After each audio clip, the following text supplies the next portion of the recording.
Ahora, si eso es la naturaleza de la literatura profética, ¿cómo debemos interpretarla? Obviamente hay mucho que podamos elaborar sobre cada uno de esos puntos, pero mi propósito no es hacer esa cosa elaborada en ese momento, sino darnos algunas pautas, algunos principios para guiarnos en la sana interpretación de la literatura profética. Porque la naturaleza de esa literatura debe determinar cómo debemos interpretarla también. Y primero, hay que estudiar los mensajes de los profetas por lo que son. Son sermones, oráculos poéticos que llaman al pueblo a la renovación de su fe y pacto con Dios.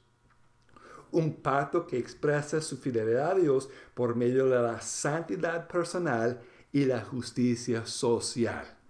Eso es clave en el mensaje profético. Fidelidad al pacto es esencial para que el pueblo de Dios esté acorde y preparado para el plan maestro de redención que Dios está logrando para las naciones. Y esa es clave otra vez para entender todo el mensaje que existe aquí en la literatura profética, y debemos tener ese principio consciente cuando estamos leyendo. El pacto y el plan de Dios a través de este pacto para las naciones es clave para la sana interpretación de cada sermón que encontramos en la literatura profética. Segundo, y ya hemos visto eso, pero los sermones son de una tremenda variedad.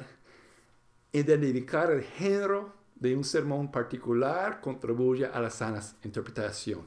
Y yo creo que ya he ilustrado eso un poquito, pero hay que reconocer un lamento cuando es, pero también hay que reconocer lo que es un mensaje de esperanza y no interpretarlos a la misma manera. Y ahí en la guía tengo varios ejemplos que debemos considerar para la sana interpretación. Tercero, donde sea posible, reconstruir la audiencia original, fecha y contexto histórico del sermón. Es muy valioso identificar el contexto histórico del profeta y su mensaje. Por ejemplo, es una equivocación pensar que Zacarías está hablando durante los días de los reyes de Israel, es decir, según los reyes, cuando en realidad un libro histórico más apropiado para entender el trasfondo de Zacarías es el libro de Esdras Nehemías. ¿Por qué? Zacarías es un profeta que vivía después del cautiverio en Babilonia. Además, cada sermón o oráculo tiene su propio contexto histórico. Hay que notar que es muy difícil, si no imposible, identificar con precisión el trasfondo específico de un sermón particular con certeza. No siempre podamos identificar con certeza el trasfondo histórico de un texto en particular, un oráculo, un sermón ahí. Pero el contenido es lo mismo. A veces estudiando el mismo contenido del sermón, ese texto que aparece dentro de la colección, hay detalles ahí. Y ver los detalles puede ayudarnos a identificar algo lo que está ocurriendo en su contexto, y debemos interpretar lo que está siendo expresado en el sermón a la luz de este contexto. Va a revelar las injusticias, el pecado del pueblo, por ejemplo, y hay que entender el mensaje basado en esta injusticia o ese pecado. Y eso es un principio que yo siempre intento mantener y estoy consciente.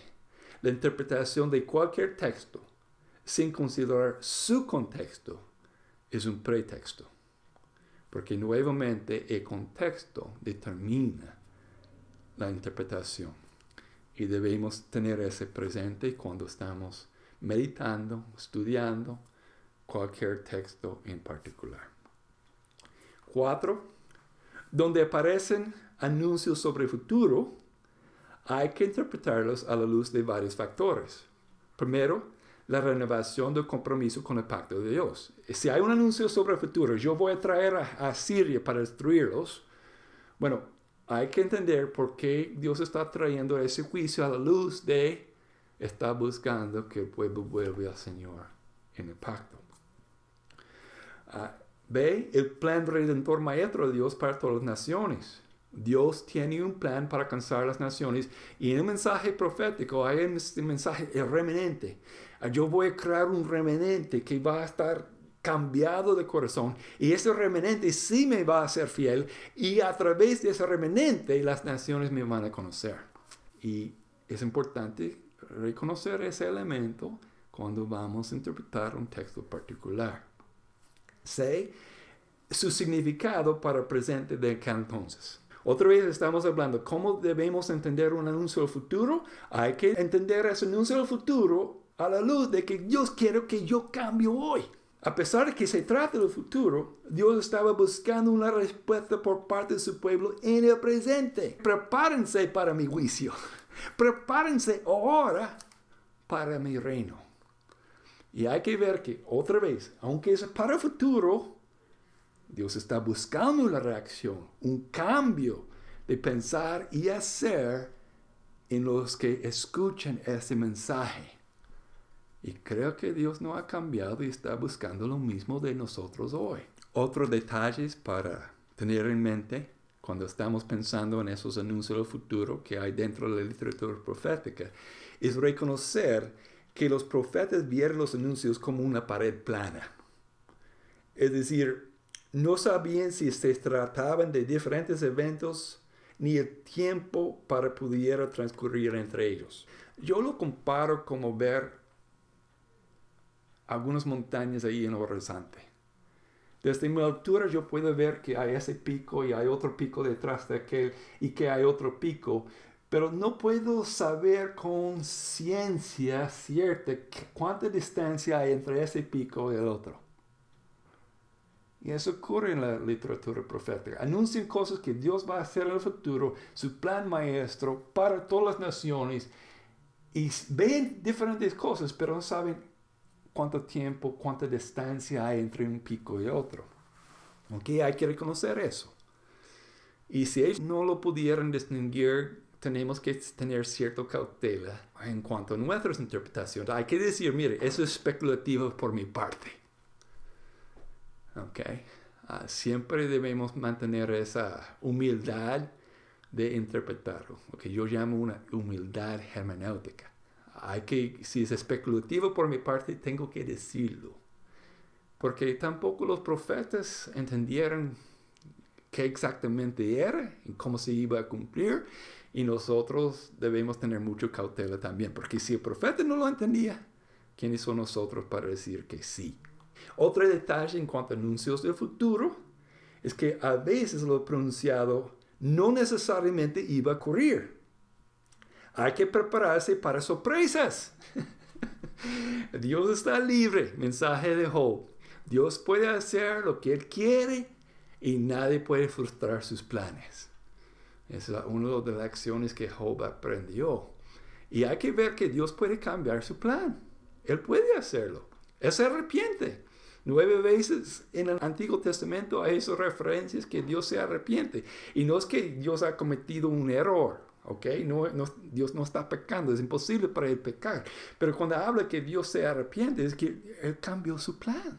Él cambió lo que iba a hacer basado en cómo el pueblo respondió o no. A veces lo anunciado fue condicionado basado en si el pueblo se arrepintiera o no. Tengo varios ejemplos ahí de Jeremías, Ezequiel y Jonás, pero vamos a leer solamente el ejemplo de Jeremías.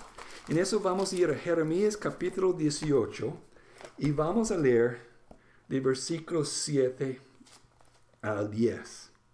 Y noten lo que el texto dice aquí. En un momento puedo hablar de arrancar, derribar y destruir a una nación o a un reino. Pero si la nación de la cual hablé se arrepiente de su maldad, también yo me arrepentiré del castigo que había pensado infligirles. En otro momento puedo hablar de construir y plantar una nación o un reino, pero si esa nación hace lo malo ante mis ojos y no me obedece, me arrepentiré del bien que había pensado hacerles. Fascinante, ¿no? Básicamente parte del mismo mensaje profético de Jeremías. Dios está diciendo, mire, si ustedes cambian de parecer, se arrepienten, comienzan a cumplir el pacto y cumplen la justicia en sus calles, yo no voy a traer Babilonia contra ti. Y habla del otro caso, yo puedo prometer darle bendición, de protegerlos. Pero si ustedes se ponen tercos y no me oyen, y peor, me desobedecen y hacen lo que es incorrecto, yo puedo renunciar a la bendición que iba a traer y voy a traerte maldición. ¿Mensaje? Con Dios no se juegue. No se juegue. Y hay que ver que el propósito del futuro es para que yo pueda cambiar hoy, nuevamente. Y si yo cambio hoy, mucho de lo anunciado no necesariamente tiene que ocurrir. Ese es el caso curioso de Jonás. Jonás llegó a Nínive y predicó que dentro de 10 Dios iba a destruir la ciudad. Y ustedes conocen la historia. El rey, comenzando con el rey, se arrepintió, llamó a todo el pueblo a arrepentirse y la destrucción no ocurrió. Insólito que una nación gentil hizo lo que Israel y Judá no pudieron hacer. Y eso es parte del mensaje. Jonás anunció que Dios iba a destruir a Nínive y Dios no lo hizo porque logró el objetivo. Logró el arrepentimiento de la gente de Nínive. Fascinante. Entonces hay que reconocer ese detalle en cuanto a anuncios del futuro que hay en la literatura profética. No todo lo anunciado tiene que ocurrir si Dios logra lo que Él quiere. Hay que ver que la intención de anunciar un juicio es para que el pueblo se arrepienta y cumple el pacto. Y si ese objetivo se logra, no anunciado, Dios se puede arrepentir. Él se puede cambiar de pensar y cambiar el plan. Y el juicio no va a ocurrir si logra el objetivo del anuncio. Por eso debemos prestarle atención al Señor, oírle, por obedecerle. Otro punto es que los anuncios pueden tener múltiples acontecimientos en su cumplimiento. Eso es un detalle. Walter Kaiser Jr. me ha ayudado mucho a entender ese concepto. Pero un anuncio futuro puede tener múltiples cumplimientos, no una sola. Muchas de las cosas anunciadas refieren a varios eventos que se cumplen y no una sola. Déjame ilustrarlo. Les invito a buscar en sus Biblias a Isaías capítulo 7. El contexto aquí es que Dios está levantando a Asiria para traer juicio contra varias naciones y principalmente contra Israel y Judá. Y mientras Asiria está poniéndose más y más fuerte, conquistando pueblo tras otro, las naciones comienzan a temblar y comienzan a hacer alianzas. En ese momento hay una alianza que ocurre entre Israel, con su capital de la ciudad de Samaria, con Siria, con su capital de Damasco. Y ellos buscan que Jerusalén, con el rey Acaz, se une a esa alianza. Bueno, mi lectura es que Acaz, él sabe cuando va a tener una pelea entre perros. Y reconoce que Asiria, el Doberman, va a estar en pelea contra dos chihuahuas, que son Israel y Siria. Y él piensa, si hay una pelea entre ese Doberman y los dos chihuahuas, yo me voy a unir al Doberman. ¿Ok?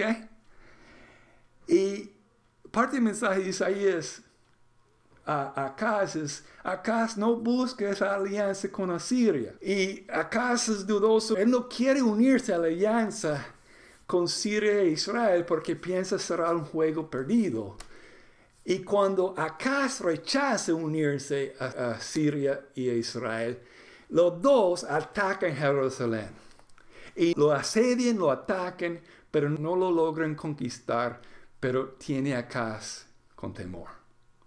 Y nuevamente Isaías está ahí al lado de Acaz para decirle, mire, No busca su fuerza y confianza en Asiria porque Asiria va a venir contra ti también. No busca una alianza con ellos, sino busca al Señor.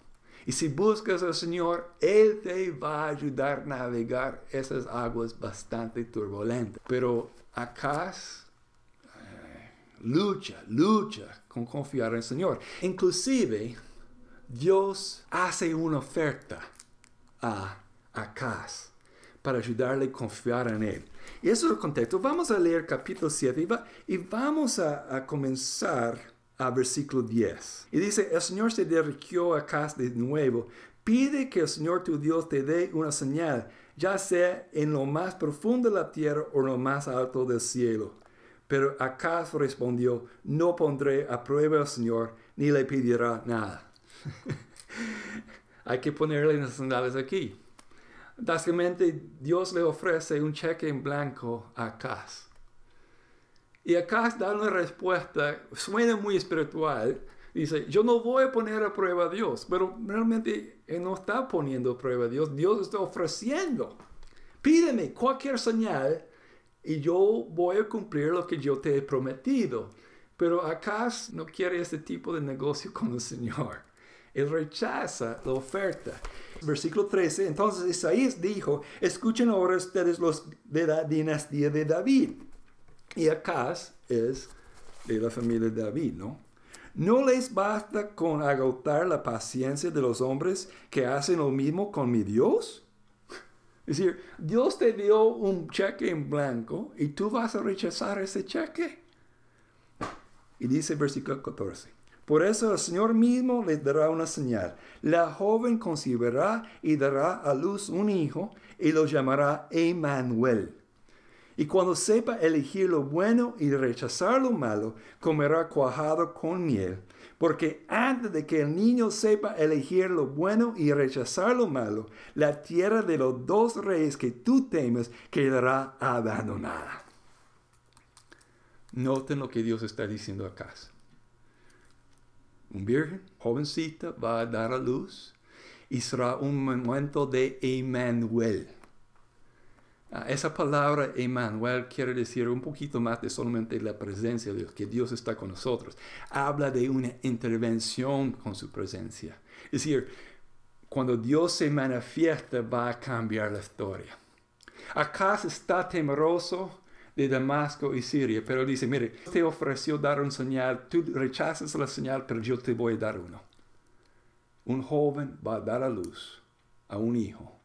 Y será cuando él nace y antes que ese niño comienza a poder comer comida sólida, es decir, cuajada con maíz. Antes que comience eso, las dos naciones que tú temes, es decir, Samaria, Israel, Damasco, Siria, las dos naciones van a quedar abandonadas, buscadas, destruidas. Ahora, ¿cuándo se cumplió esa profecía? Muchos dirían en Jesús, ¿cierto? Pero quiero que noten conmigo capítulo 8. Y vamos a comenzar a leer el versículo 3. Tuve relaciones con la profetisa. Isaías está hablando de él mismo. Yo tuve relaciones con mi esposa y ella concebió y dio a luz un hijo. Entonces el Señor me dijo, ponle por nombre Mahasal-Hasbaz. Antes de que el niño aprenda a decir papá y mamá, la riqueza de Damasco y el botín de Samaria serán llevados ante el rey de Asiria. Y el Señor volvió a decirme, por cuanto este pueblo ha rechazado las mansas corrientes de Siloé y se regocija con Rezín y con el hijo de Remalías, el Señor está a punto de traer contra ellos la impetuosa creciente del río Eufrates, al rey de Asiria con toda su gloria. Rebasará todos sus cañadas, desbordará todas sus orillas, pasará hasta Judá, la inundará y crecerá hasta llegarle al cuello. Sus alas extendidas, oh Emmanuel, cubrirán la anchura de tu tierra. ¿Ven lo que pasa aquí? Dios le dio un señal a Acaz y toda la nación. Y un año después, Isaías tuvo ese hijo. Y noten el paralelismo. ¿Ok? En capítulo 7 es que antes que el niño va a poder comer comida sólida, pero en capítulo 8 dice es antes que él puede decir papá y mamá. Es decir, es un nene. Antes que ese niño crezca, las dos naciones de Damasco y Samaria, es decir, Israel y Siria, van a caer. Y por haber rechazado el mensaje del Señor, Asiria va a ir contra Judá también. Y será un momento de Emmanuel, la intervención de Dios para cambiar la historia. Y hay que ver que la profecía, lo anunciado en capítulo 7, se cumplió en la vida misma del profeta Isaías en capítulo 8. Ahora, si algunos de ustedes están ahí, están muy conmovidos, porque yo sé lo que está pensando en sus mentes. ¿Qué pasa ahora cuando leemos en Mateo que cuando Jesús nació y Mateo dice específicamente eso fue para cumplir lo anunciado por el profeta Isaías, que el virgen va a concebir, va a dar a luz un hijo y será llamado Emmanuel? ¿Qué hacemos con ese texto? Bueno, ese es mi punto. Hay que ver que hay múltiples cumplimientos. Y la mayoría de los anuncios del futuro sí se cumplieron en la vida del profeta. Vamos a ver ese detalle cuando llegamos a algunos mensajes en los profetas, pero son como patrones que se repiten. Dios tiene su plan. Y si cuando el pueblo rechaza el plan, Él puede intervenir. Será un momento de Emmanuel. Habrá el nacimiento de un hijo que va a cambiar la historia. Y Dios siempre ha hecho eso. Se cumplió en la vida de Isaías, se cumple en la vida de Jesús y se puede cumplir en los días actuales también. Yo argumentaría que alguien como William Wilberforce, que fue usado por Dios, un hermano de la fe, y por décadas luchó para eliminar la esclavitud en Inglaterra, y nosotros recibimos la bendición de lo que Dios hizo a través de ese hijo. Fue un cambio de la historia humana. Un Emmanuel otra vez. Espero que no los he perdido y que siguen conmigo, pero hay que ver ese detalle en la naturaleza de los anuncios del futuro.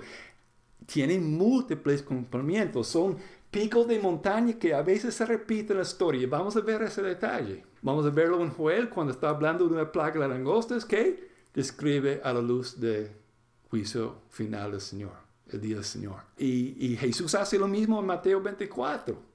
Que es muy confuso para nosotros leyendo Mateo 24, porque está hablando de la destrucción de Jerusalén que ocurrió en los años 70 por el Imperio Romano, o está hablando del fin de los tiempos cuando Él viene para juzgar.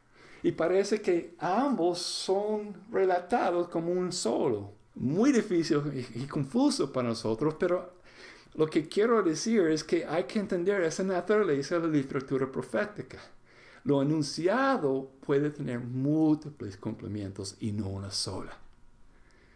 Y para mí eso enriquece entender el plan maestro de Dios y cómo Él sigue hablando en lo actual y cómo Él va a seguir hablando en el futuro hasta que por fin Él viene para juzgar y va a reinar hasta que todos los enemigos son destruidos, como dice Pablo en 1 Corintios capítulo 15. Y vamos a vivir en un nuevo cielo y nueva tierra. Eso es nuestra esperanza. Y hay que ver que el anunciado son patrones que tienen múltiples cumplimientos. Y últimamente todo se cumple en Jesús. Pero también se cumple a través del cuerpo de Cristo también. Y esa es la gráfica que tenemos aquí. Hay una nota ahí arriba de esa gráfica. Dios siempre ha actuado en la historia para ilustrar su plan antes que ello ocurriera en otro plano con significativos mayores. Así es la función de muchos de los anuncios proféticos. Muchos de los anuncios tuvieron cumplimiento en los días de los profetas, pero a la vez deslumbran eventos mayores en el porvenir del plan maestro redentor de Dios. Otro ejemplo, vamos a ir a Hechos capítulo 2, versículo 17. El contexto otra vez es el día de Pentecostés. El Espíritu Santo viene sobre los discípulos, ellos hablan en diferentes idiomas. El mundo está ahí sorprendido de que pueden escuchar las maravillas de Dios en su propio idioma. y llegamos ahí y se levanta para aclarar la situación. No estamos borrachos, sino que eso es para cumplir algo dicho por el profeta Joel. Y noten lo que Pedro dice aquí en su prédica en Hechos capítulo 2. Y vamos a leer del versículo 17 en adelante. Dice, en realidad lo que pasa es lo que anunció el profeta Joel.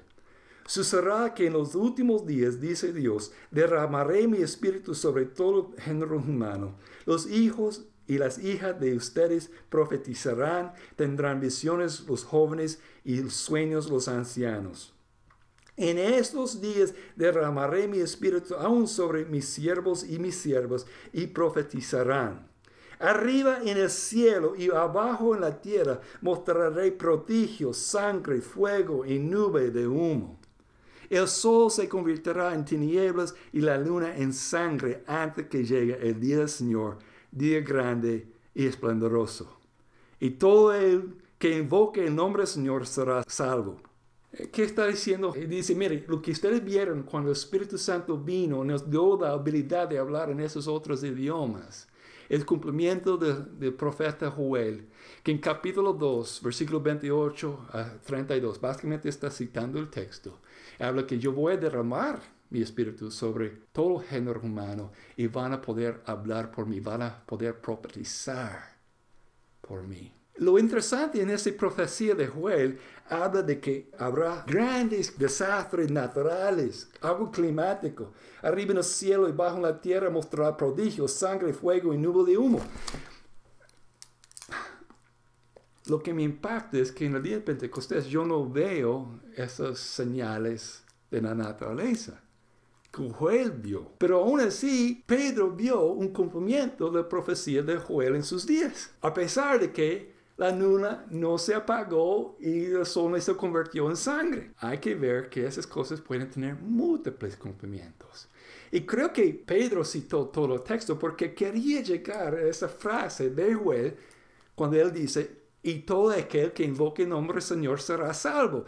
Pedro quería llegar a ese mensaje porque es lo que quería transmitir a ellos. Pero hay que ver que aunque Pedro dice que la profecía de Joel está siendo cumpliendo en sus días, de poder a través del Espíritu Santo profetizar en el nombre del Señor, que mucho relacionado con ese evento, los desastres naturales, no ocurrió en Pentecostés. Hay que ver que tiene múltiples cumplimientos. Ese es el punto. En la gráfica muestra eso. Hay una nación de Israel, del pueblo escogido. Hay un profeta. Y todo se dirige a Jesús. Pero quiero decirles que a través de Jesús, y nosotros somos su cuerpo, también esas cosas se cumplen otra vez. ¿Okay? Y nuevamente, no son una sola cumplimientos, sino son múltiples cumplimientos. Me gusta lo que la Sor Hubbard Bush en su obra Panorama del Antiguo Testamento dicen al respecto de esta naturaleza de la profecía. Voy a citarlos aquí en la guía en la página 12.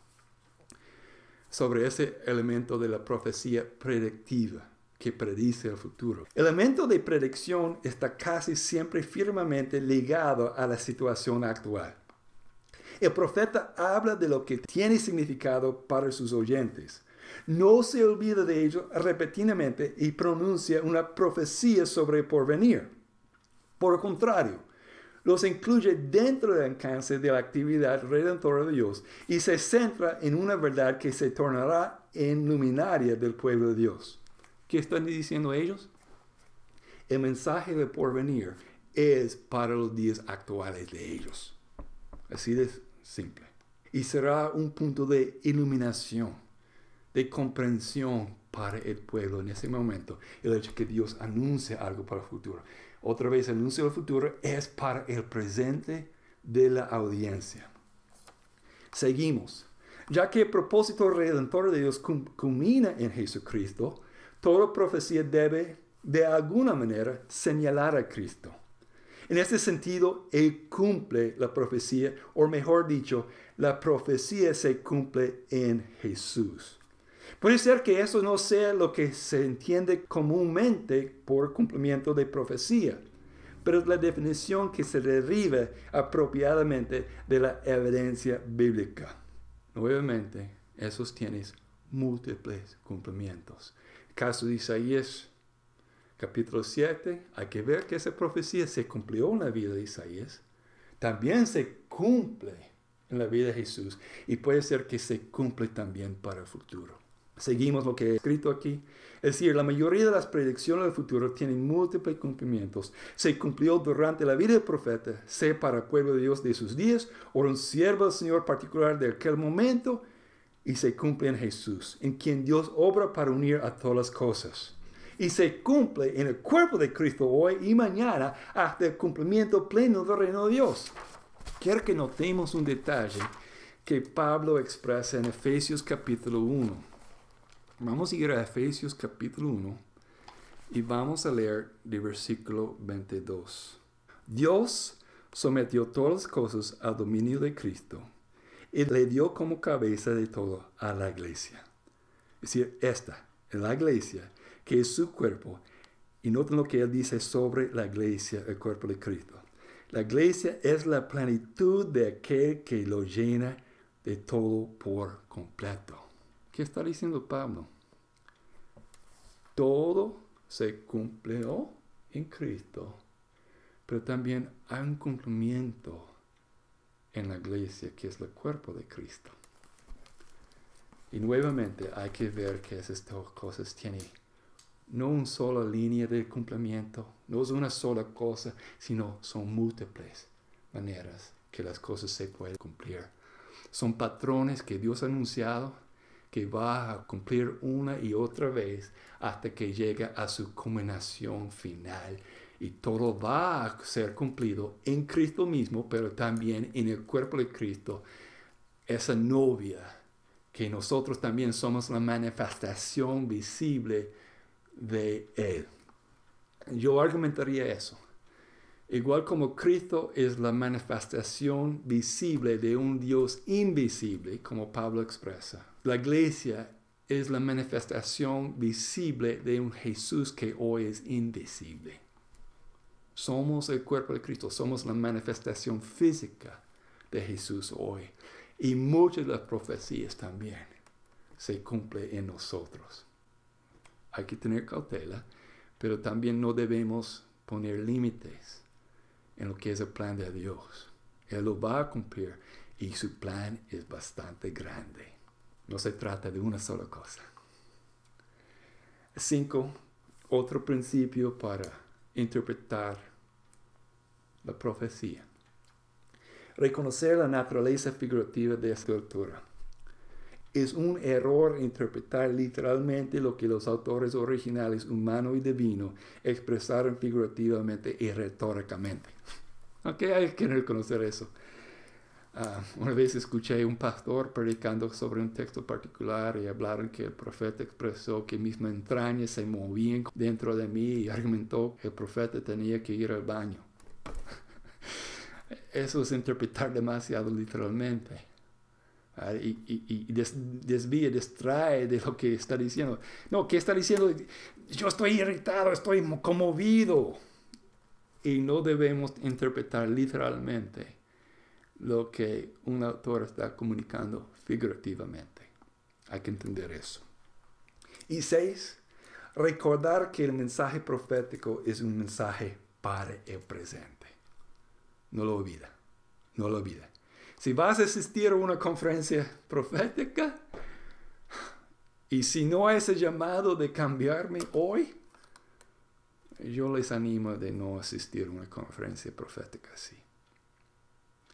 Porque va a perder todo el propósito de la naturaleza de ese mensaje que hay en la Biblia.